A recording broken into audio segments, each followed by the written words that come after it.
So far this week, there's been a lot of discussion about Obamacare. The Democrats have met, and they're trying to come up with ways to protect their signature achievement during the Obama years. Meanwhile, Republicans are meeting, trying to figure out exactly how they're going to repeal this entire law.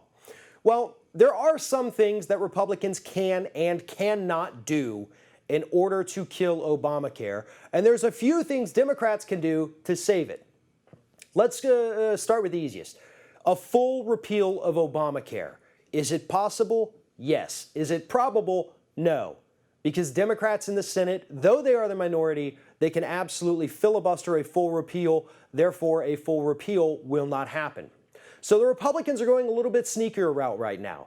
They're trying to tie in anything in Obamacare related to budgetary issues, which includes the tax subsidies for people who cannot afford health insurance.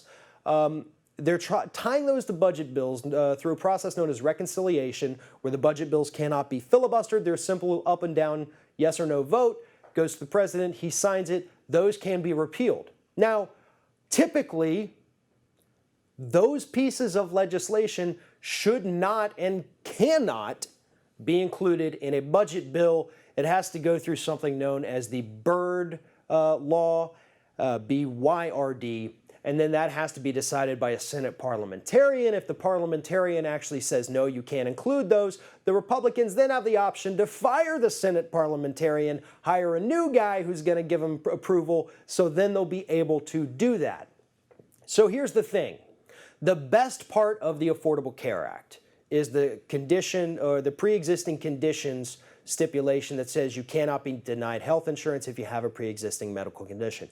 Republicans can't touch that because a Democratic filibuster will keep it in place. They can, however, make health insurance unaffordable for millions of people by repealing all of those tax subsidies. And in effect, those tax subsidies are paid for increased taxes on the wealthy, which is going to give the wealthy a tax rate of $346 billion over the next 10 years. And that's what this is all about. This has nothing to do with health insurance or wanting a better plan. Republicans are simply trying to give the wealthy another tax break. That's what the whole repeal of Obamacare is about.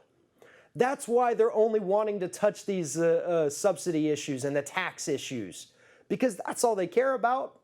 But what's going to happen is that's going to make people unable to afford this health insurance.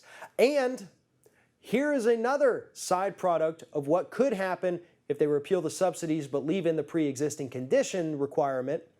Healthy people will simply not buy insurance.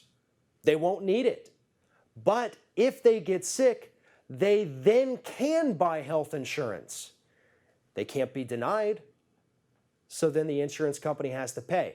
It's going to result in higher premiums for everybody else, huge financial losses for the insurance industry, which is going to result in even higher premiums. Bottom line is that there's no way to do this, guys. We have a law in place. Is it perfect? God, no. Why not just improve it? And the answer is because Republicans don't want to.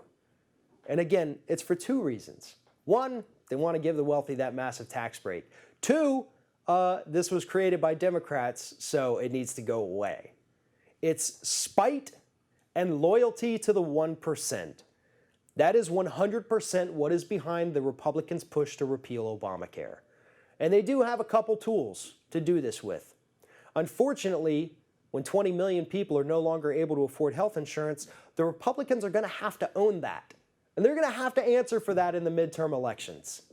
And that's not going to end well for them.